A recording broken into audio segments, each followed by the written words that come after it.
crossing the bridge is not just walking up to the apex, it's continuing after. Because when you guys saw, when you crested this apex, when you actually saw what was there, you kept going. There was no turning around. There was only one way to go, and that was straight. There you go. Okay. Did you pause though? No. No. No, there was no stopping. We had planned to go to Montgomery. That's right. That's right. You know, so we had 50 miles left from here. You didn't actually know that there was a posse on the other side. We had no idea. It wasn't until we got farther up that we could actually see what was awaiting us. People are studying the civil rights movement now, and they just want to be Martin Luther King. They just want to be Malcolm X. They want to do exactly what they did. We can't do what we did before and win. You can do what we did before and feel good. The approach that I take with Common Power is, how do we use some of these same fundamental core beliefs to movement building and build something new and fresh for the current day. The day of Bloody Sunday, you came down there looking for me, right? Right. What happened that day? Those troopers started coming out there, hitting the kids with the billy clubs and stuff, so they just raced back down to the church again. Then they came on their horses down in the project down there and chasing kids all the way around down in there too. Did Muddy and Daddy ask you to come down to find me? Right. And they may not have liked me being there, but I think they sort of felt, especially after I got beat on the bridge, that that's what made them decide that they were going to register to vote. Voting is the most common power that we all have. People who aren't known to those in power, aren't directly controlled by those in power, that they actually, if enough of them get together, they can make decisions that are different than the people who are in power. That's why it rises to the level of possible violence, because it is dangerous to those in power. January 6th was this deep, dark moment. It's one of the biggest things that's ever happened in this country. And it kind of didn't matter to a lot of voters. And discovering why is some of what brings us to Virginia right now. Awesome. We would never charge the Capitol, but it feels like this is our version of fighting back here. Hello, hi. I'm here about the election on Tuesday. Are you aware of the election? For Kenan and JJ, we're supporting them. I'm voting for other party. For the other side. Okay. Can I ask why? Thank you very much. Okay. All right. Thank you.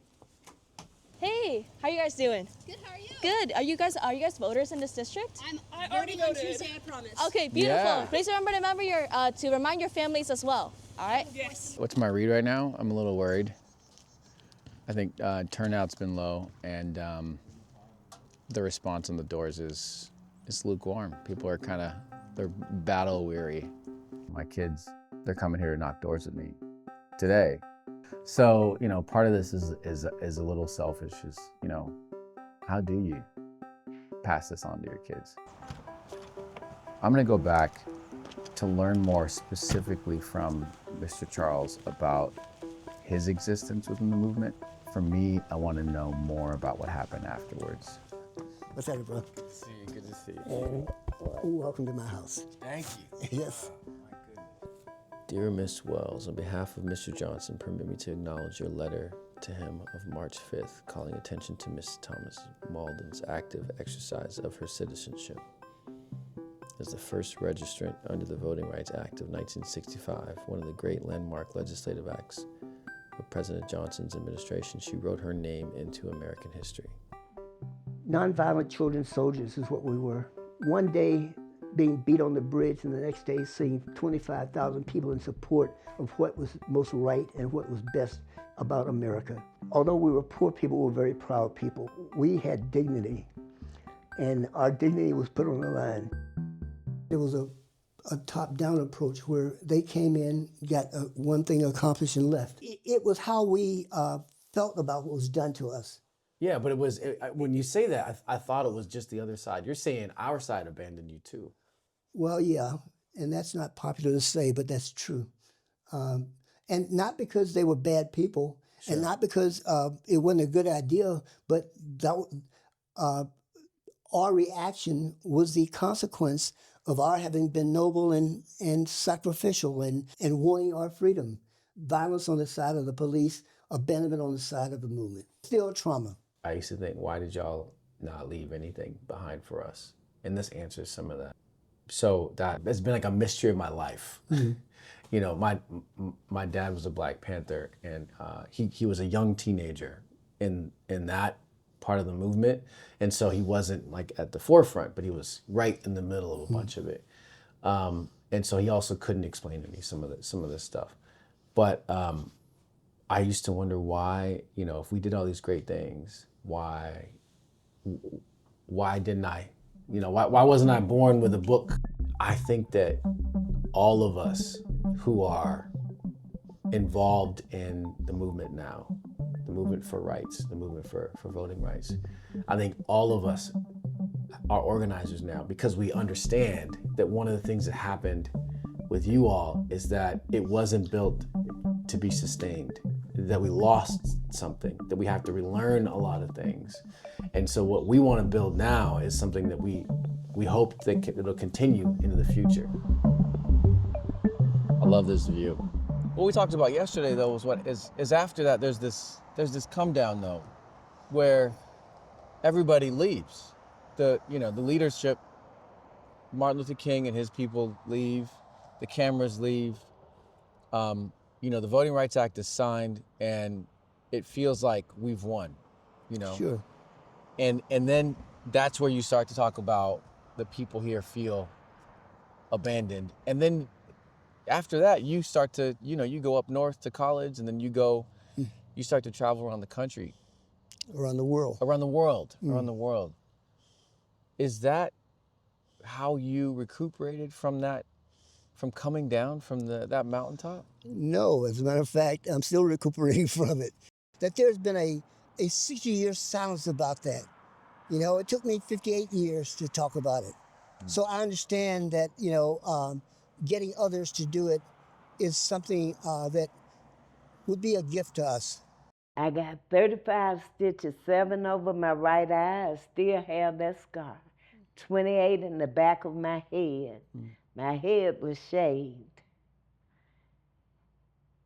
35 stitches. I was 14 years old. I had done nothing. Nobody on that bridge that day had done anything for that blatant brutality. I haven't recovered. I can walk across that bridge right now and tears will fall. I have not recovered. Because it hasn't been a change, I have not recovered.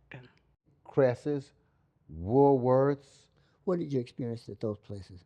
To go into the store and to try to get waited on.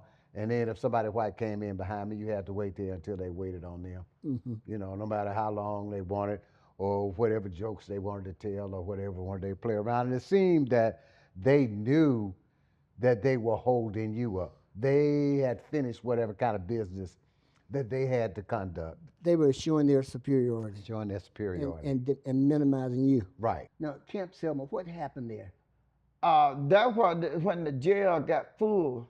We filled up all the jails. We filled up all the jail. They were looking for additional space to put us in. To put us in. And they put us. What about the armory? They filled that up. They filled the armory up first. Then they took us to the. Well, see, that was the key that the children took over that the grown people couldn't do. They filled all the jail so they wouldn't have room to put nobody. Because the grown people couldn't take it up because they were telling them they'll lose the job. I understand what I went through. I understand when I see people walk to the other side of the street. I understand communities being separate. Even today, people talk about separate but equal. You know, you have the same opportunity that I have, but I just want you to have it over there, you know, and we're going to have it over here. And so those kinds of things still affect those of us who live through it. Not just walking across that bridge. That bridge was just the first challenge. Now that we've gone cross that bridge. What do we do with it? We continue to walk across the next bridge. Mm. And the next bridge is humanity and making the world realize that we are alive. And we want the same thing that they want, a better life.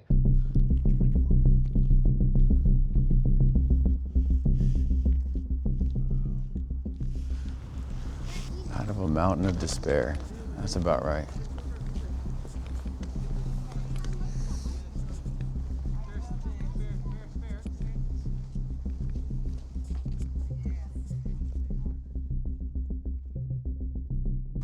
Today is Martin Luther King Jr. Day and the inauguration of the 47th President of the United States. Hear those cannonballs? Got inaugurated 2 seconds ago. The crowd was cheering. The crowd was whooping and hollering. Now they're doing 21-gun salute. Donald Trump was president for the last 10 seconds. So here it begins.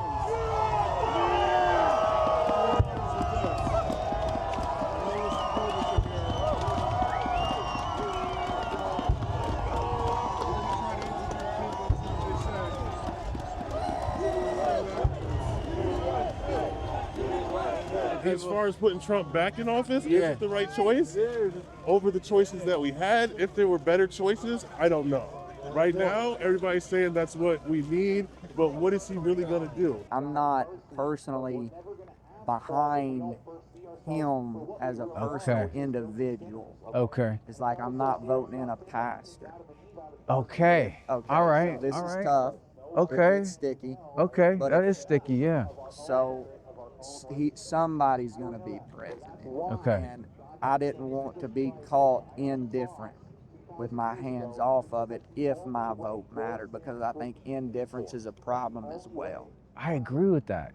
I really do. I agree with that, man, because we all should vote, and there has to be some level of compromise, because you're never going to get absolutely everything that you believe, right? So you were like, what's the closest to what I believe and the closest to my goals and protecting my family and furthering my people? The best you can with what you got. It's got to be what your ideal is, and it's got to be what you can get right now. That's what it's like to live in this country and to be a human being. Yes, sir. The biggest win here is humanizing each other. Like, if you're really gonna understand, then you're gonna find the human being inside of there. Walking through the sea of like MAGA people today, it was humbling for sure. It was humbling. The challenge is large. It is a massive challenge. And also, I had this thought about the civil rights movement, and I had this thought about Rosa Parks on the bus in 1955 and the Voting Rights Act in 1965, and that being a decade of not quite reaching what you're hoping to achieve. And so that's where we are now. Is like we are in that time frame of we don't know when we're gonna make it, but we gotta keep going. My daughter once said, when she saw me on TV, she was about 12 years old, and she said, "Daddy, you were courageous." And I thought about that, but you know what? I think we were courageous, but also we were indignant. That's it. We were indignant. That's it. No. It's somebody, like I said, how could we be treated like that? That's right. Could be treated like that. You know? And our indignancy made us rise above them. That's right. And I had such a passion for the civil rights thing. My mom would not even let me come downtown by myself. I know I wasn't being treated right. Because you go in the store, you can't even try on clothes because you're black. We got to stop electing people trying to play the mind game. We got to come together as one. Okay, we'll start on this side. You guys got that side. Okay. Everybody with big ideas is driven by small ones. You know, the small one for me is I've seen it at home. I saw these two little black boys become men in the eyes of society. The police shootings of black men, it was everywhere. And as I saw them grow up, I realized how much they look like somebody who could be seen as a threat. It was them not having a chance to grow up and define themselves. The society had already told them what they were and what they could be. And so it's in my backyard. It's right here. It's right here, and I didn't even know it. It crept up. And that started me to really pull him in closer. Black love is discouraging you for your protection and being proud of you after you've accomplished something. That's my parents, and that's so many other black families. Wow, that was a good knock. Thank you. Stole it from you. No, that's not why knock. Yes, it is. No, my knock is like this. That's my knock. Oh, you don't do the other two because you let it wait in suspense. Yeah. So they complete it in their mind. Or they're like, you know, what's up with that guy not doing the last two knocks? My last door in Virginia, this guy opens the door and he's like, hey, what's going on? And it, like immediately the like mild positivity was like jarring. It's like, oh, hey, okay, all right, you want to talk to me? And I'm like, hey, did you know there's an election today? Today's election day. You gotta go vote. I'm supposed to come talk to you about voting, and I'm talking to you about these two people's special election. And as I'm talking to him, he's like, oh, that's today? Oh, I gotta go. Where's my polling? Is it like right over? Yeah, it's right over there at the school. It's right there. Oh, dude, I gotta get out there. And he's like, you know, he's like my age. Oh, and then I handed him the flyer, and he points at our people, and he goes, our people that we're advocating for. And he goes, yeah, we gotta move stuff this way. So he's well informed, he's energized about voting. And he also didn't know that today was election day. There's a lot of discussion about door knocking. There are some very influential people who say that it doesn't matter anymore. I've talked to voters who wouldn't have voted if I didn't talk to them. That would have been my door. These votes matter, and these voters matter. For the first time in this country's history, a turbaned Sikh to the state legislature. And we're gonna keep talking to them. The voters in Virginia told me that they weren't beaten down by the November result. In fact, they're maybe more fired up to get out there. I have this thing I tell people, which is I need you to be 100% comfortable with 70% certainty. And the interesting thing about this bridge is you actually only know about 70% across it what you're getting into, and you got to commit with that 70%. It's not till you get right about here that you see the other 30, and you have more certainty about what you're walking into. Well, by now you've already crossed the bridge. You're already here. Right. You've already committed, right? From this point on, you can see what's happened down there. Yeah. And you got to keep walking. Where we missed before, it was this destination by any means. It was achieve this win and everything will change for everybody. And I think we burnt up some people along the way. I still deal with occasionally those memories. They haven't gotten all the way back, but they're back far enough for me to be able to share it with somebody else so they'll know how I feel.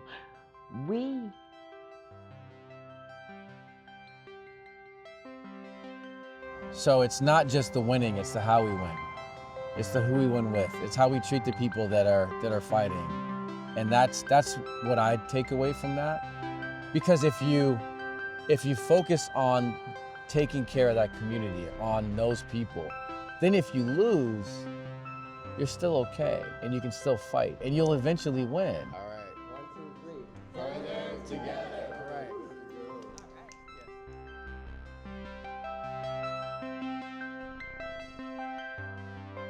You actually look for uncertain things. I live an uncertain life. But by choice, though, you choose that. Sure. Because you actually don't like things that you know everything about. Sure, because that's when you learn. When you're confronted by things that you don't know are coming, you know? And that's what keeps you creative. And it keeps you sharp.